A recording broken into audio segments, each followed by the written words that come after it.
Thank you so much. Welcome sir. आपका session में मैं आपका वेलकम करती हूँ। Thank you so much sir. आपने बिजी शेड्यूल होते हुए भी अपना टाइम देते हैं। वेडनेसडे शेड्यूल मुझे मालूम है आपका बिजी रहता है, उसके बाद भी आप हम सबके लिए तैयार रहते हैं और हमें टाइम देते हैं। इसके लिए thank you so much sir. और सर मैं आज आपका टाइम लेते हुए, ज्यादा टाइम ना लेते हुए, हम आज हाउ टू अप्रोच का सेशन स्टार्ट करते हैं। तो thank you so much sir. Thank you. Thank you. Thank you. जय गलवे, जय भारत सभी साथियों को। दोस्तों मेरा नाम करण है और आज की जो ट्रेनिंग है ये है हाउ टू अप्रोच, यानी कि किस तरह से अप्रोच करें। और असल में अप्रोच का कोई बेसिकली फंडा है नहीं। मैं आपको शुरुआत के दिनों की बातें बताता हूँ कि जब इस इंडस्ट्री को शुरू किया तो इस इंडस्ट्री में बहुत सारी ट्रेनिंग है, बहुत सारी है ट्रेनिंग्स। मैं बोलूँ तो करीब शायद 17-18 ट्रेनिंग्स तो मैं लेता हूँ। हर ट्रेनिंग को, यानी जो भी फॉर्मेट चलता है, अगर आप देखें बिजनेस प्लान का क्या फॉर्मेट चलता है कि एक व्यक्ति आएगा, वो एंकरिंग करेगा, एक व्यक्ति डेमो के लिए बुलाएगा, एक व्यक्ति कैटलॉग के लिए बुलाएगा, एक व्यक्ति किसी को प्लान के लिए बुलाएगा। यानी सारे के सारे काम आपके सीनियर एक व्यवस्था मौजूद है जो उसको कर रहे हैं। सिर्फ व्यक्ति अकेला कहां पे है? जहां पे आपने उस व्यक्ति को बुलाना, अपने दोस्त को, अपने जानने वालों को वहां बुला। सोच के देखिए, अगर अप्रोच मुश्किल होती तो क्या इसमें सीनियर का साथ नहीं दिया होता? क्या इसमें ऐसा नहीं होता कि भी आपको सीनियर के जाना है बोलने के लिए, आपने अकेले जाके करनी है, उसके बाद सीनियर का रोल चालू होता है। आप उस व्यक्ति को चाहे सीनियर के घर लेके आ जाए या फिर उससे अप्रोच करें कि क्या मैं सीनियर को आपके घर लेके आ सकता हूँ मीटिंग के लिए। यानी ये सारा काम आपने अकेले करना होता है। उसके बाद के सारे प्रोग्राम आपका सीनियर करता। अब आप सोच के देखिए, अगर ये मुश्किल होता तो क्या नेटवर्किंग में ये व्यवस्था नहीं बनी होती कि इसमें सीनियर जाए। इसका मतलब ये कहीं ना कहीं ये बात को शो करता है कि ये मुश्किल नहीं, ये आसान है, इसे कोई भी कर सकता है। क्योंकि करना किसको है? अपने फ्रेंड को, अपने दोस्त को, जानने वालों को। अच्छा, इसके बाद वाले काम देखिए, सारे काम सीनियर करता है। अगर वो व्यक्ति प्लान देखने के बाद भी सेल क्लोज नहीं कर रहा है, सेल नहीं डाल रहा है, तो हम कहते हैं भैया इनकी क्लोजिंग पे भी कौन जाता है? सीनियर। उसको डेमो कौन दिखा रहा है? सीनियर। प्लान कौन कर रहा है? सीनियर। यदि सारे काम सीनियर के हैं। अच्छा, रिकग्निशन प्रोग्राम सीनियर, कुछ ऑफर देनी है सीनियर। सिर्फ और सिर्फ आपके सुपुर्द एक काम किया गया है और वो है प्रोजेक्ट का। तो जाहिर सी बात है, मुश्किल नहीं। मैं आपको एक सच्ची घटना बताता हूँ, जहां से मेरे को भी ज्ञान मिला चेतन सर के द्वारा। मैं उस समय भी काफी ट्रेनिंग्स में करता था। तो एक दिन एमबी रूम में बैठा हुआ था, सरजी सर के साथ बात हो रही थी। तो एक व्यक्ति आता है कि सर ट्रेनिंग्स लगानी है, और वो शेड्यूल बना रहे थे पूरे वीक का, एक हफ्ते का शेड्यूलर बन रहा। तो उसमें एक दिन ट्रेनर नहीं मिल रहा था, मैं भी साथ बैठा हुआ था। तो उन्होंने, सरजी सर ने मुझे बोला, करण तू कर दे इस दिन ट्रेनिंग। वो लाइव ट्रेनिंग होती थी उस समय, ऑनलाइन का नहीं है। ये मैं घटना क्रम आपको मैं जब गैलवे का नाम ग्लोबल होता, ये मैं आपको 2004-2005 की घटना बता रहा हूँ। जब कंपनी खुली थी, नाम था ग्लोबल। तो एमबी रूम जो नांगल राया के अंदर कंपनी का ऑफिस, जहां से कंपनी स्टार्ट हुई थी, ग्लेज ट्रेडिंग ग्लोबल नाम पहले था, बाद में गैलवे हुआ। तो एमबी रूम में बैठे हुए, तो मैंने कहा ठीक है सर, आप बताइए। मैं इस समय करीब 10 से 12 ट्रेनिंग करता हूँ, जो आप बोलेंगे वो कर देंगे। तो जो व्यक्ति शेड्यूलर बनवाने के लिए आया था, उसने सरजी सर को बोला कि सर करण सर से हाउ टू अप्रोच करवा लो, लोगों को इसमें दिक्कत आती है। अब मेरे लिए बड़ा चैलेंजिंग हो गया। मैंने कहा भाई, हाउ टू अप्रोच आप करवा लो ट्रेनिंग, पर ये क्यों बोल रहे हो लोगों को दिक्कत आती है? ये तो सबसे इजी फॉर्मेट है, इसमें तो दिक्कत नहीं आनी चाहिए। तो उन्होंने मेरा नाम लिखा, हाउ टू अप्रोच पे लिख दिया। कुदरती उसी दिन चेतन सर के साथ मिलना था, सरजीत सर को जाना था, और मेरे को उन्होंने बोला हुआ था, और शायद आधे घंटे की मीटिंग थी, मुझे वहां से फिर निकल जाना। तो मेरे को सरजीत सर की कार से जाना था। मैं उस समय स्कूटर चलाता था, तो स्कूटर मेरा ऑफिस ही खड़ा था। तो मैंने कहा था सर आप ले चलो मुझे, मैं अपने आप जाऊंगा, बस से कैसे भी आ जाऊंगा। मैं वो मौका नहीं खोना चाहता चेतन सर से के साथ चाय पीने का। तो शायद 20 मिनट की मेरी मीटिंग थी, उसके बाद मैंने निकल जाना था। सरजीत सर ने लंबी मीटिंग कर दी, डन हो गया उसी दिन। अब मेरे जहन में चल रहा है कि ये मुश्किल क्यों है। अब जब हम मिले तो मैंने सेम सवाल चेतन सर से मैंने रख दिया। मैंने कहा सर मुझे थर्सडे यानी कि 4 दिन बाद मुझे ट्रेनिंग देनी है, और उस ट्रेनिंग का नाम है हाउ टू अप्रोच। सर ये तो सबसे आसान है, एक बात बताओ मुझे, लोगों को सर इसमें दिक्कत क्यों आती? अब सारे लोग गौर से सुनिएगा चेतन सर ने क्या बोला। चेतन सर ने बोला, हाँ करण तुम्हें ठीक कह रहे हो, तुम ये ठीक कह रहे हो कि लोगों को इसमें दिक्कत आती है। पता है किन लोगों को दिक्कत आती है? किन लोगों को दिक्कत आती है? जिनका एटीट्यूड ठीक नहीं। और आप यकीन जानो, अभी भी काफी लोग जुड़े हुए, कईयों के बात सर के ऊपर से गई होगी, उस वक्त मेरे सर के ऊपर से गई। मुझे समझ ही नहीं आया कि एटीट्यूड का अप्रोच से क्या लेना था। चेतन सर ने बोला कि करण, जिन्हें भी अप्रोच में दिक्कत आती है, उनकी दिक्कत अप्रोच नहीं है, उनकी दिक्कत है एटीट्यूड। और मुझे ना कुछ समय पहले ही इसका मतलब पता चला था एटीट्यूड। कुछ समय पहले, मतलब मुश्किल से 2-3 महीने पहले, कि इसका मतलब होता है नजरिया। पर कोई मुझे समझा नहीं पाया था। चेतन सर ने बड़े अच्छे से मुझे समझा। एक लाइन मैंने मैंने मैंने पढ़ी थी, first you make an attitude, then attitude makes you. English की लाइन है, ये कह रही है first you make an attitude, then attitude makes you. इसका हिंदी अनुवाद है कि पहले आप एटीट्यूड बनाओ, फिर आपको एटीट्यूड बनाएगा। भाई मेरा इंग्लिश में जरा हाथ टाइट है। मुझे तो जब ये लाइन मैंने पढ़ी तो मुझे तो ये इसका प्रॉपर मतलब ही नहीं समझ आया। तो मेरे आसपास जो ज्ञानी ध्यानी लोग थे, मैंने उनसे पूछा, उन्होंने मुझे समझा दिया कि भाई इसका मतलब ये है कि पहले एटीट्यूड बनाओ, फिर एटीट्यूड आपको बनाएगा। अब मुझे ये समझ नहीं आ रहा कि एटीट्यूड किस चिड़िया का नाम है। ये मैं चेतन सर से मिलने की पहले की बात बता। अब मुझे ये समझ नहीं आ रहा कि एटीट्यूड किस चिड़िया का नाम है भाई। और सबसे कमाल बात ये कि ये होता क्या है, ये बनता कैसे है।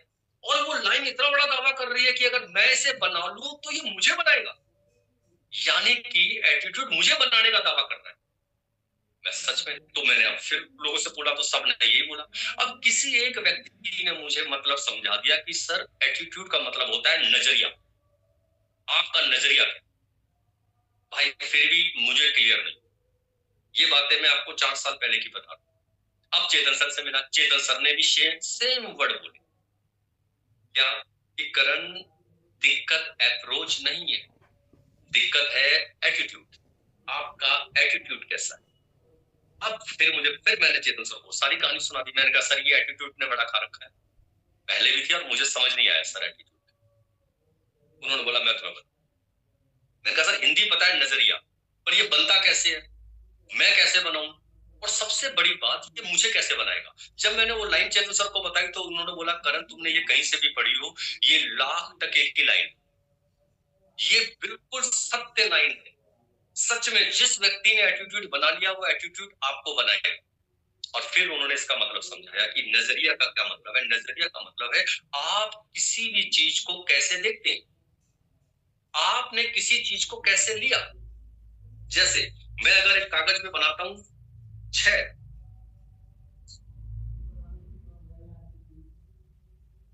मैंने कागज पे बनाया 6, दिखाई दे रहा होगा। अब मैं अगर इसको ऐसे दिखाऊं, मैं अगर अपने हाथ पे यहाँ 6 बनाऊं और मैं सामने वाले को दिखाऊं तो मुझे क्या दिखाई दे रहा है 6, और सामने वाला क्या दिखेगा 9। वर्ड तो सेम है। यानी आप अगर अपने हाथ पे 6 लिखे तो आपको दिखाई देगा 6, और जो आपके सामने खड़ा उसको क्या दिखाई देगा 9। आपने तो, अब आप दोनों लोग झगड़ते रहो, सामने वाला बोले भाई तूने 9 लिखा है, आप बोल रहे मैंने तो 6 लिखा है। गलती लिखने की नहीं है, गलती आपके नजरिए की। सामने वाला जहां से देख रहा है उसको क्या दिखाई दे रहा है 9, आप जहां से देख रहे हो आपको क्या दिखाई दे रहा है 6। वर्ड तो सही लिखा हुआ। ये एग्जांपल मुझे दिया चेतन सर, मुझे फट से नजरिया समझ में आया। नजरिया मतलब आप किसी चीज को देखते कैसे। तो चेतन सर ने अब अपनी बात आगे शुरू की। उन्होंने बोला करण अप्रोच दिक्कत नहीं है, दिक्कत एटीट्यूड है। एटीट्यूड मतलब आपने इस बिजनेस को कैसे लिया, और जैसे लिया वैसे सामने वाले को दिया। अगर आप ही इसको छोटा बिजनेस समझ रहे हैं, आप ही इसको ये समझ रहे हैं कि साहब ये तो हो नहीं सकता, ये तो मेंबर बनाने वाला काम है, इसमें क्या कुछ कहीं हो सकता है, कुछ इसमें कोई पैसा आ सकता है क्या, तो ये सबके साथ आप सामने वाले को दोगे। यानी कि आपका इस बिजनेस को देखने का नजरिया सही नहीं है, इसीलिए आपको अप्रोच में दिक्कत आ रही है, इसीलिए अप्रोच नहीं हो पा रही। क्योंकि आपका नजरिया ठीक नहीं है। आप खुद ही इसे छोटा बिजनेस समझ रहे हो। आपको खुद ही लग रहा है मेंबर वाला काम है, आपको खुद ही लग रहा है मैं मुर्गे कहां से फंसाऊंगा, आपको खुद ही लग रहा है कि कैसे काम चलेगा, यानी कि मुझे कामयाब होने के लिए 4 मुर्गे फंसाने हैं, 4 मुर्गे आगे मुर्गे फंसाएंगे। तो बोला फिर काम कैसे होगा। तो मुझे उस दिन एटीट्यूड समझ आया। फिर उन्होंने एक एग्जाम्पल दिया, एक घड़ी का एग्जाम्पल। मेरे हाथ में घड़ी, मैं घड़ी पहन के ऑफिस आ रहा हूँ, एक एग्जाम्पल। मेरा एक कुलीग, मेरा एक साथ में काम करने वाला, उसने देखा, बोला घड़ी अच्छी है, बोला करण मेरे को मैरिज में जाना है, मुझे घड़ी दे। मैंने उसको घड़ी दे दी। उसने मेरे से पूछा नहीं, मेरे से जाना नहीं, जानने की कोशिश नहीं की, खुद ही मान लिया कि ये घड़ी तो 100-200 रुपए की होगी, और वो लगा इससे यही बिहेव कर। शादी में होके आ गया, घड़ी को उतारा, कहीं रख दिया टेबल पे। उसका छोटा बच्चा 5 साल का, पतली सी कलाई उसने हाथ में डाला और घूम रहा है ऐसे ऐसे करके। 3 बार घड़ी नीचे गिर गई, और वो व्यक्ति देख रहा है, मेरा दोस्त देख रहा है कि घड़ी नीचे गिर रही है, पर दिमाग में क्या चल रहा है, दिमाग में क्या चल रहा है कि घड़ी तो 100-200 रुपए की है, टूट भी गई तो क्या हुआ, करण को दे देंगे 100-200 रुपए। और वो फिर मैंने उससे 5-7 दिन के बाद मांगी। मैंने कहा भाई वो घड़ी, बोला हाँ देता हूँ। अब वो फिर अगले दिन आया, नहीं दे रहा। मैंने कहा क्या हुआ भाई, वो यार ढूंढता हूँ, बच्चों ने कहीं रख दी। पता चला 5 दिन के और बाद मुझे लाके घड़ी दी, कहीं सोफे के पीछे पड़ी हुई। मैंने घड़ी को देखा, मैं समझ गया भाई साहब इसने क्या हालत की है। थोड़े दिनों बाद मेरा एक और फ्रेंड मेरे से मांगता है घड़ी, कि करण मैरिज में जा रहा हूँ घड़ी। मैंने उसे घड़ी दी और बोला 25,000 रुपए की है, ये बोल दिया। अब मुझे आप बताइए, क्या जो दूसरा वाला व्यक्ति है वो भी ऐसी ही करेगा इस घड़ी के साथ? क्या वो भी इसे कहीं भी रख देगा? भाई साहब पता कहां रखेगा, कहां रखेगा? जहां पे पैसे रखता है। अब उसे अमानत लग रही है मेरी, भले ही उसने सोचा हो कि यार ये तो 200 रुपए की दिखाई दे रही है, पर मैंने कितना बोल दिया, 25। अगर ये गुम हुई, अगर ये टूटी, कुछ हुआ, तो 25,000 रुपए चाहिए। अब वो वहां नहीं रखेगा, फट से वहां रखेगा। अब मुझे बताइए, क्या उसका बच्चा लेने के लिए आएगा, वो बच्चा पहन के कहीं भी गिराता फिरेगा? उसको 1 मिनट में चिंता होगी, भाई साहब बच्चे ने गिर दी, तोड़ दी, भले ही उसे कितने की लग रही हो। मैं बोल चुका हूँ 25,000 चाहिए। अब नहीं करने वाला साहब, और शादी से जाते ही अगले दिन बड़े प्यार से, साहब ये पकड़ो अपनी अमानत। अब मुझे आप बताइए, घड़ी तो मेरी सेम थी, दोनों का बिहेव कैसे बदल गया? पहले वाले ने कैसा बिहेव किया और दूसरे वाले ने कैसा बिहेव किया?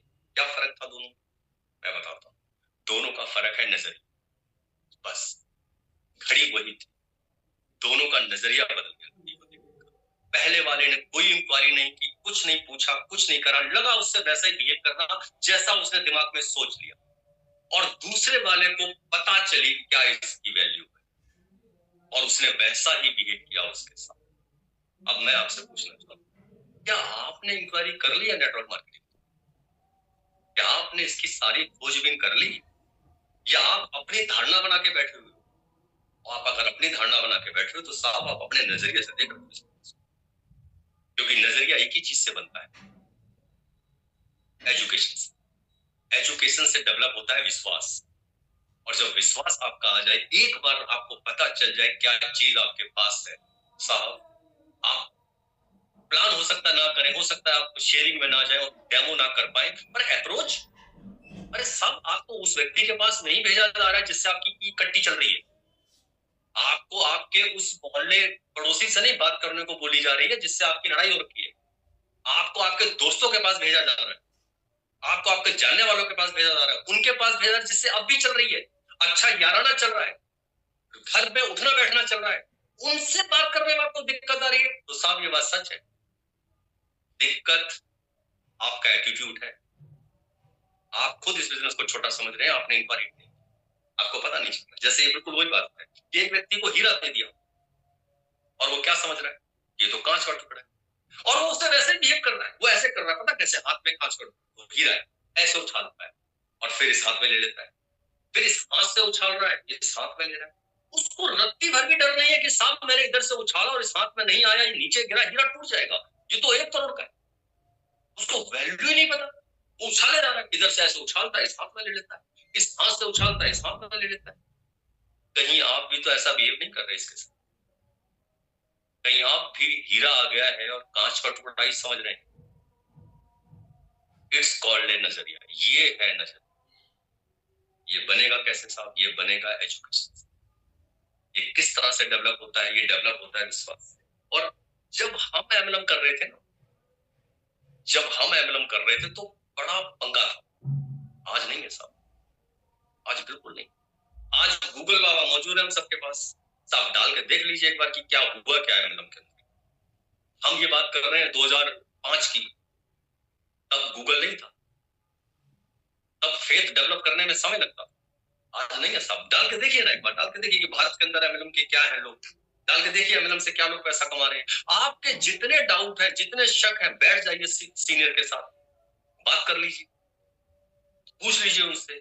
अरे बाबा और भी कुछ हो ना, मैं यहां तक बोलता हूं, मैंने कलियों को दिखाई है, मैं खुद बोलता हूं ट्रेनिंग में कि सब जितने डाउट है क्लियर कर लीजिए। और एक बार आपने डाउट क्लियर कर लिया तो हर महीने डाउट क्लियर मत करो, हर महीने डाउट लेके मत आओ। एक बार डाउट कर लो, 5 दिन लग के रो लो, 10 दिन लग के रो लो, 15 दिन लग के रो लो, जितना करना है सारा कर लो। पर एक बार आपका विश्वास आ गया तो साहब घड़ी घड़ी हर महीने डाउट मत करो इस इंडस्ट्री। एक बार रच के कर लो, और एक बार आपका विश्वास डेवलप हुआ साहब, आप फेल नहीं हो सकते, बिल्कुल फेल नहीं हो सकते। मैं यहां तक बोलता हूं और कईयों को मैंने अपनी बैंक स्टेटमेंट दिखाई है, क्योंकि इस इंडस्ट्री में कहा जाता है कि सामने वाला व्यक्ति आपके 50,000 के चेक पे तो मानेगा अच्छा आ रहा है, जब आप बोलेंगे मेरा 5 लाख का चेक आ रहा है, वो कहेगा वैसा झूठ बोल रहा है। अब उससे आपकी बैंक स्टेटमेंट चाहिए कि सच में आ रहा है, चेक वैसे ही बना दिया है उसने। तो भाई साहब मैं ये हार्डली रिकमेंड करता हूँ कि यस, मैंने 1.5 लाख रुपए 2 लाख रुपए की बैंक स्टेटमेंट दिखाई है कि देख ये इस तारीख को ट्रांसफर हुआ, देख कहां से ट्रांसफर हुआ है, क्या लिखा हुआ है इस पे, लीड विजन प्राइवेट लिमिटेड। मुझे आपको फेथ दिलाना है। और बता दूं, 50,000 तक वो मानेगा, 2 लाख के ऊपर के चेक में उसे बैंक स्टेटमेंट चाहिए। अगली बात सुनिए, 10 लाख के चेक पे वो बैंक स्टेटमेंट को भी नहीं मानेगा। अब पता उसे क्या चाहिए? आपका लाइफस्टाइल। क्या आपने घर बदला अपना? अब आप कैसे कपड़े पहन रहे हैं? क्या कार बदली आपने? अब आपका रहन सहन क्या है? अब वो इससे मानने वाला है। तो मेरा कहना ये है, आपके जितने डाउट है, जितने शक है, सीनियर से मिल लीजिए, गूगल पे चले जाइए, जैसे आपकी संतुष्टि होती है वो संतुष्टि कीजिए। पर एक बार, हर महीने नहीं। और एक बार अगर आपकी संतुष्टि हो गई, आपको ये फेथ आ गया कि यस ये इंडस्ट्री है, यहाँ से लाख रुपए हो सकते हैं, यहाँ से जीवन शैली बदल सकती है, यहाँ से मेरे बच्चे अच्छे स्कूल में जा सकते हैं, मेरा बैंक बैलेंस बन सकता है, मेरा घर बड़ा हो सकता है, मेरे घर में कार आ सकती है, मैं विदेश यात्राएं कर सकता हूँ, सब कुछ हो सकता है साहब। फिर लग जाइए, फिर किसी की मत सुनिए, फिर किसी की मत सुनिए, ना अपने घर वालों की, ना अपने अड़ोसी पड़ोसी की, ना ही जीजा जी की, ना ही साले साहब की, फिर किसी की मत सुनिए। क्योंकि जो इंक्वायरी करनी थी आपने सब कुछ कर, इसको 10 दिन लगे 5 दिन, मैं गारंटी देता हूं अप्रोच समस्या नहीं है। ये बात मैं आपको पहले भी बता चुका हूं। अगर ये दिक्कत होती तो आपके साथ एक सीनियर को लगाया जाता कि भाई जाओ इसके साथ, जाओ इसके साथ और इसको अप्रोच कराओ, इसके जो जानने वाले लोग हैं इनसे जुड़वाओ। और ऐसा नहीं है, यानी इस बात का ये सूचक है कि साहब अप्रोच में दिक्कत नहीं। आइए सर, अगला काम जो मैं आपको बताने जा रहा हूं कि अब आपको फेथ आ गया तो पहला काम पता है क्या करना है। आज मैं आपको अप्रोचिंग के टिप्स, क्योंकि 30 मिनट्स की ट्रेनिंग है, आज मैंने आपको बेसिक बताया अप्रोच का। अगले महीने या अगले उसमें कभी ट्रेनिंग किया तो इसके फिर मैं आपको कुछ अप्रोचिंग के टिप्स बताऊंगा, क्या क्या अप्रोचिंग के टिप्स होने चाहिए जिससे आप कर सकते हैं। क्योंकि वैसे अप्रोचिंग का कोई फार्मूला नहीं, दोस्त आपका है, आप कैसे भी ज्वाइन करा सकते हैं। कुछ लोग विदेश यात्रा से इस तरह को ज्वाइन करते हैं, कुछ लोगों को नाम चाहिए, कुछ लोगों को पैसा चाहिए, कुछ लोग कार के लिए आते हैं, कुछ महिलाएं लेडीज जो आती है वो कहती है भैया 2,000 रुपए महीने आ जाए, मेरी सब्जी का निकल जाए बहुत है। कुछ लेडीज आती है कि 5,000 का भी चेक आएगा, मेरे बच्चे की, मेरी बिटिया है, जब तक बिटिया बड़ी होगी 5,000 रुपए मैं जोड़ूंगी, इससे उसकी शादी करनी। जो मैं अपना, मेरा दिल चाहे मैं इसको देना चाहती हूँ वो मैं दूं, मेरे पास पैसों की कमी नहीं हो, अभी मेरे पास 5 साल है 8 साल है, मैं तब तक पैसे जोड़ू। तो हर किसी का अपना अपना एंगल, इसलिए कोई पर्टिकुलर फार्मूला नहीं है। पर हाँ, कुछ चीजें, कुछ नियम जरूर है जो काम करते हैं, कुछ नियम जरूर। वो नियम मैं आपको जब अगले उस पार आता हूं आपको वो नियम बताऊंगा अप्रोच के। आज मैंने पार्ट 1 इस पे बात किया है कि बेसिकली फंडा क्या, पर एक बात मैं जरूर आपको बता रहा हूं, एक बात जो उसके बगैर नहीं होने वाला है साहब, वो क्या है? उसके बगैर तो आप अप्रोचिंग पे जाइए ही, अगर वो नहीं करा तो मत जाइए अप्रोचिंग। वो क्या चीज है साहब? वो चीज है सेल्फ यूज। खुद प्रोडक्ट इस्तेमाल करे बगैर आप अप्रोच करने मत जाओ। और ये हमारा ड्रॉबैक है, इस इंडस्ट्री का ड्रॉबैक है कि जिससे आप जोड़ेंगे, आज जिस नए व्यक्ति को आप जोड़ते हैं वो व्यक्ति नहा रहा है पहले से, वो पहले से पेस्ट कर रहा है, उसके घर में पोछा लग रहा है, बर्तन साफ हो रहे हैं, सारे काम। ये मेरे साथ भी था। जब मैं इस कंपनी में आया तो साहब ऐसा थोड़ी ना इस कंपनी में आके मैंने पहली बार चाय पी है, ऐसा थोड़ी ना इस कंपनी में आके मैंने पहली बार नहाया है। साहब सब कुछ हो रहा था, सारे प्रोडक्ट थे, पर मैं इस नियम को जानता था। नियम का नाम है सेल्फ। कि अगर मुझे बिजनेस बड़ा करना है, मुझे अप्रोचिंग पे निकलना है, तो अगर मुझे मेरी कंपनी के प्रोडक्ट नहीं पता तो फिर मैं इसमें कामयाब नहीं। तो पता है मैंने क्या करा? पहले दिन मैंने जो प्रोडक्ट उठाए 4,000। मेरी 19 नवंबर 2021 की ज्वाइनिंग है, 19 अप्रैल 2021 की ज्वाइनिंग है। अभी मुझे अप्रैल के अंदर 5 साल पूरे हो जाएंगे गैलवे में। और जब मैं गैलवे में आया, मैंने पहला ऑर्डर ही 4,000 रुपए का। मैंने सब कुछ उठाया, सारे प्रोडक्ट लिए, जबकि पेस्ट मेरा आधा खत्म हुआ था। पेस्ट पूरा खत्म नहीं हुआ था। पता, घर जब गया, वो जो आधा पेस्ट खत्म हुआ था उसे अलग रखा, नया पेस्ट खोला। ऑयल घर में आया हुआ था, वो ऑयल अलग करा, एक बोतल रखी, क्योंकि मुझे पता है ऑयल जब वाइफ कुकिंग करेंगी तो 5 से 7 दिन लगेंगे पता चलने में कि क्या है। उसके बाद डिटर्जेंट, वाइफ ने जो डिटर्जेंट रखा हुआ था डब्बे में डाल के रखती है, उसको निकाला पन्नी के अंदर, अपना डिटर्जेंट खोला, उसमें डाला और वाइफ को बोला जब कपड़े धो मुझे बताना कैसा लगा डिटर्जेंट।